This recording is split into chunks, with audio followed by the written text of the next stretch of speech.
Bientôt, une université dans la région de Gao. Elle sera construite sur plus de 500 hectares dans la localité de Bera, à quelques 7 km de la ville. Le Premier ministre en visite à Gao s'est rendu sur le lieu pour se rassurer de l'adhésion des populations à cette initiative du gouvernement. La toge ou la robe de l'avocat, on en parle dans ce journal. Elle est portée par les avocats dans l'exercice de leurs fonctions, mais pas seulement. Quelle est réellement l'histoire de cette robe noire? Aliou Abdoulaye Touré a mené des enquêtes. Mesdames et messieurs, bonjour et bienvenue. Je le disais à l'instant, la future université de Gao sera construite sur plus de 500 hectares dans la localité de Bera, à quelques 7 km de la ville.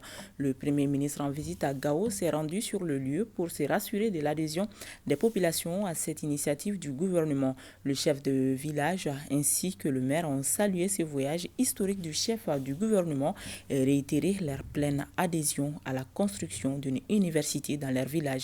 Et le reportage a signé Agali Agissa. Bera a montré toute son armada culturelle pour magnifier la visite du Premier ministre à la tête d'une forte délégation composée d'une dizaine de membres du gouvernement. Cette localité située dans la commune de Sonia-Libert, à quelques encablures de la cité des Askia, abritera l'université de Gao. Le chef du gouvernement est sur le terrain pour s'assurer de l'adhésion des habitants des villages et des autorités locales. Votre présence m'offre l'agréable occasion de vous remercier pour les choix portés sur Bera pour abriter la première université de la région de Gao. Université pour laquelle le village de Bera a offert gracieusement 500 hectares, auxquels il faut ajouter 50 hectares devant abriter l'université islamique. Les deux universités se situent à 6 km du village. D'ailleurs, nous estimons que le bitumage de 6 km pourra être pris en charge dans le cadre de la réalisation de la route Gao-Bouren-Taoussa afin de faciliter le transport des matériaux de construction sur le site de l'université. Nous pouvons le dire au président de la transition. Nous pouvons le dire aux autres Maliens que les populations de Bera, au nom de toute la région de Gao, ont décidé de donner 500 hectares et plus au gouvernement, Inch'Allah, pour créer l'université. Le chef de village, dans son intervention, a parlé aussi de la création de l'université islamique. C'est une initiative à saluer. Deuxièmement, dans toute la République du Mali, les femmes ont un grand problème. Il n'y a pas d'eau. Partout où vous partez, le grand problème qui est posé pour les femmes, il y en a qui font des corvées d'eau de 10 km.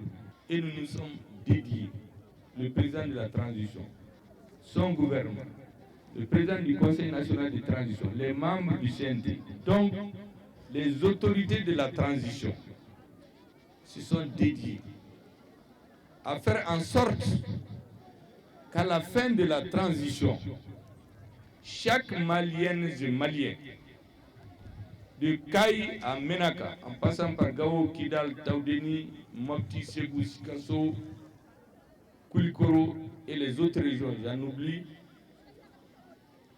que dans chaque région, chaque citoyen puisse en âme et conscience se dire que sous le gouvernement, présidé par le colonel Assimi Goïta, avec l'équipe dont vous connaissez les noms, ce gouvernement a fait tout pour que la femme malienne se sente mieux traitée. Le Premier ministre, comme dans tous ses discours, a demandé aux populations d'accorder une attention particulière aux femmes qui œuvrent jour et nuit pour la sécurité des personnes et de leurs biens.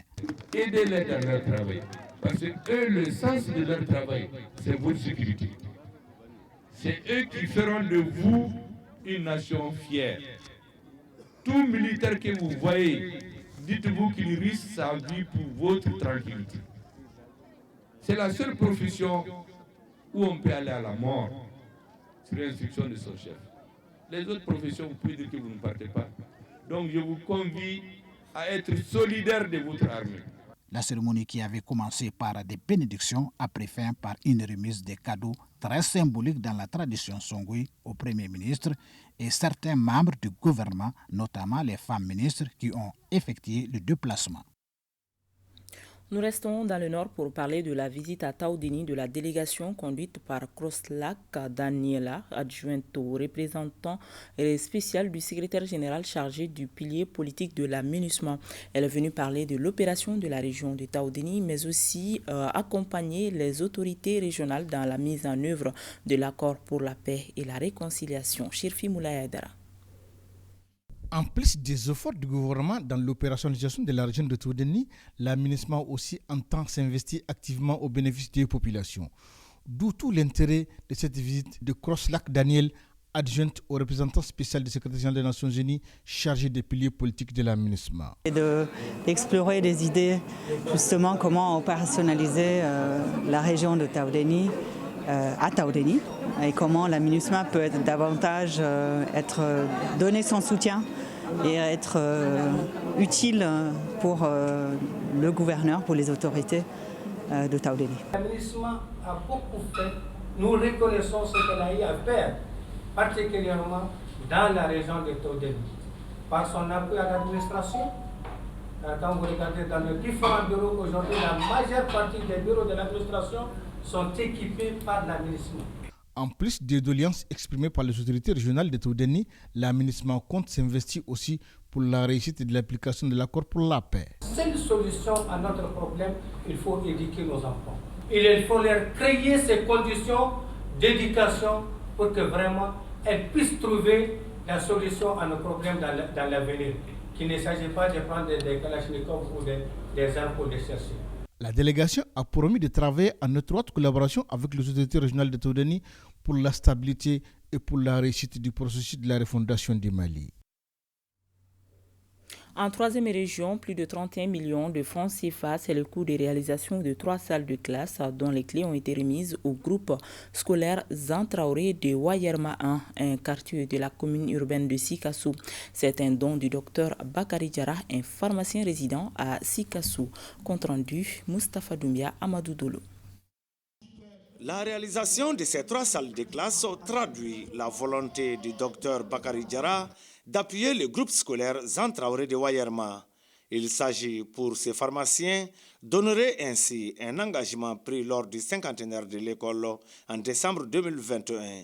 Les défis sont encore là et j'ai besoin de vos efforts pour encore continuer et mieux avoir une bibliothèque et une salle informatique pour les enfants qui vont être ici. Le coût des infrastructures est de 31 310 000 francs CFA, une enveloppe qui ne prend pas en compte l'immobilier et la finition d'une direction et des magasins. Le cadre est mis à profit par l'amicale des anciens élèves de l'école de Wayerma 1 et par le comité de gestion scolaire pour rappeler les liens entre les donateurs et les premiers directeurs de l'école, un lien de parenté puisque tous deux originaires de la commune de Doumanaba. Remercie chaleureusement Dr Diarra. Je mesure et nous mesurons tous votre soutien, votre engagement à bâtir des œuvres modernes et durables. Ce sont des actes d'engagement que nous devons tous imiter. Certes, les capacités ne sont pas les mêmes, mais avec plus de volonté, nous pouvons tous faire quelque chose. La cérémonie est marquée par la remise des attestations à des personnalités et celle d'un tableau d'honneur offert par l'amicale des anciens élèves au docteur Bakari Diarra. Première assemblée générale du mouvement Ensemble pour un Mali nouveau. Mouvement Ensemble pour un Mali nouveau est une initiative politique et citoyenne par des hommes et femmes qui décident désormais d'aider les autorités de la transition. Pour plus de précision, écoutons le président du mouvement, Maram Moussa Kanouté. Il est au micro de Souleymane Sidibi. Nous avons eu des autorités qui sont aujourd'hui, qui dirigent notre pays aujourd'hui, qui sont à la hauteur, qui sont là pour le peuple.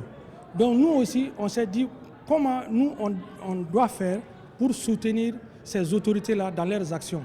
On va essayer de se réunir, on va faire des ateliers de formation, nous allons former des jeunes, nous allons réunir des jeunes aussi, on va essayer de galvaniser encore pour comment faire pour aider la transition. Nous maintenant, on va descendre dans les régions aussi pour aller sensibiliser les jeunes à venir pour qu'ensemble on puisse aider cette transition-là à bâtir ces pays-là. La radio Guintan a soufflé ses 28 bougies vendredi dernier au Palais de la Culture Amadou Hampâté-Bâ sous le thème « Femmes et jeunes pour la paix et sécurité, nous pouvons ».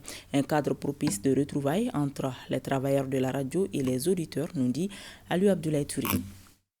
28 ans de radio, que du chemin parcouru. Au Palais de la Culture, ce 28e anniversaire de la radio Guintan rime avec enthousiasme, qui suscite celle qu'on appelle la voix des femmes. «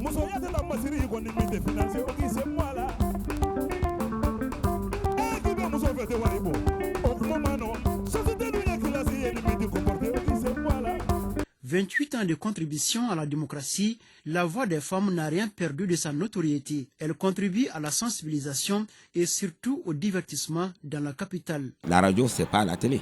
Il y a des gens, il y a les éléments qui parlent à la radio, ils sont là à nous écouter, mais ils ne les voient pas. Donc c'est une manière de rencontrer notre auditoire. Les aguilles, même le fait quand même de former beaucoup de gens, parler sur la radio aujourd'hui, et ne pas voir quand même les gens de Guintan. Partout où on va maintenant, sur plusieurs radios, sur plusieurs télévisions, ça d'abord ça c'est un acquis. Et aujourd'hui, nombreuses sont les personnes qui ont été formées chez nous. À rappeler que la radio Guintan a vu le jour en mars 1995.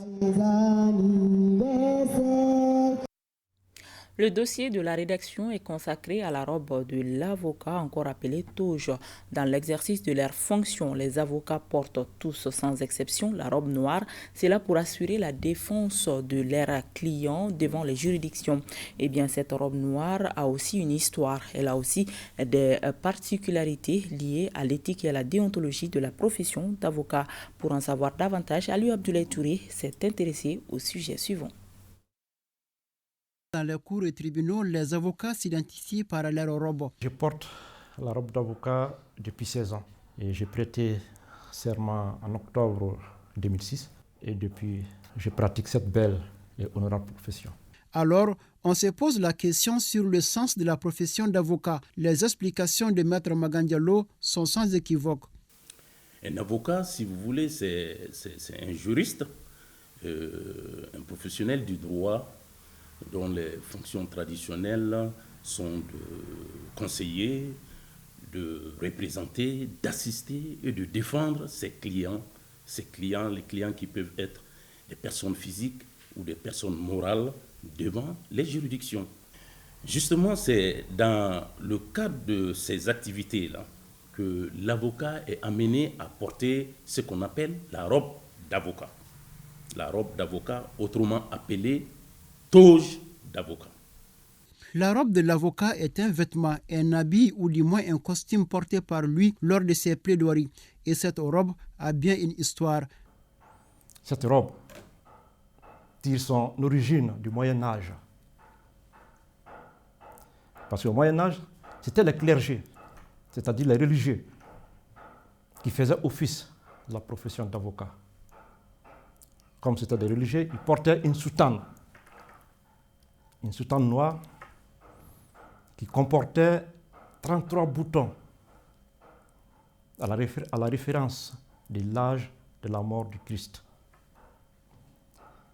Et la robe, la soutane, appelée robe d'avocat à l'époque,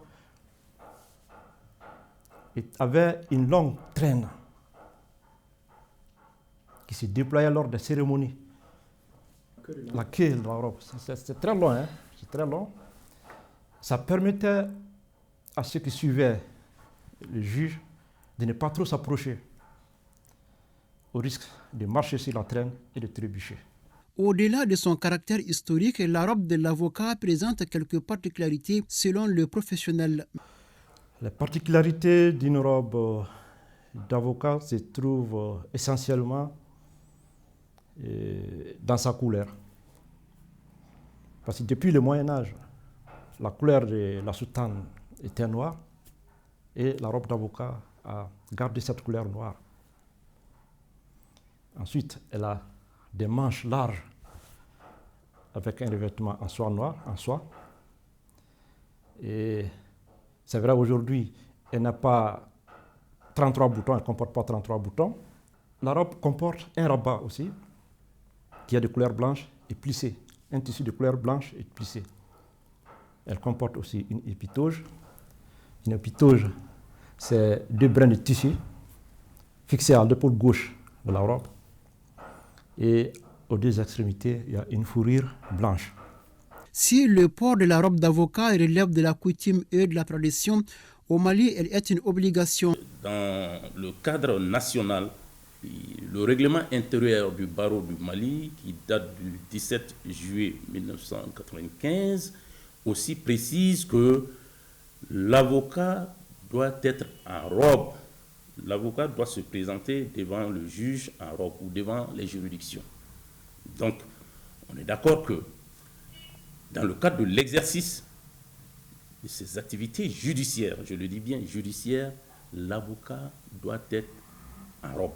Et cette exigence, si vous voulez, l'exigence du port de la robe d'avocat est prévue par le règlement numéro 5 de 2014 de l'UOMOA relatif à l'harmonisation des règles régissant la profession d'avocat dans l'espace UOMOA.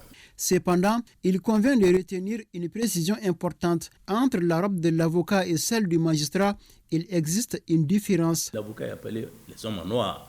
Le magistrat, par contre, peut être amené à porter une autre couleur. Le magistrat porte des robes en noir dans certaines circonstances, lors des audiences civiles ou correctionnelles, alors que dans certaines circonstances, dans certains procès, par exemple en assises, lors des assises, les avocats sont en rouge. Ça, c'est une différence fondamentale. Hein. La robe d'avocat est seulement portée dans les juridictions, mais de façon exceptionnelle, elle peut être admise hors des tribunaux. Et notamment lors des obsèques, par exemple, d'un confrère, les avocats peuvent se mettre en robe. Et aussi, lors d'une prestation de serment, ce qui est bien possible aussi, l'avocat peut être en robe. Et même les manifestations, les avocats peuvent sortir en robe et gréver. Ça, c'est des situations exceptionnelles. En somme, la robe est plus qu'un costume pour l'avocat. Elle lui permet de se sentir investir d'un pouvoir légal pour assurer la défense d'un client. Ainsi s'achève cette édition. Merci à vous de l'avoir suivi. À demain 13h, s'il plaît à Dieu.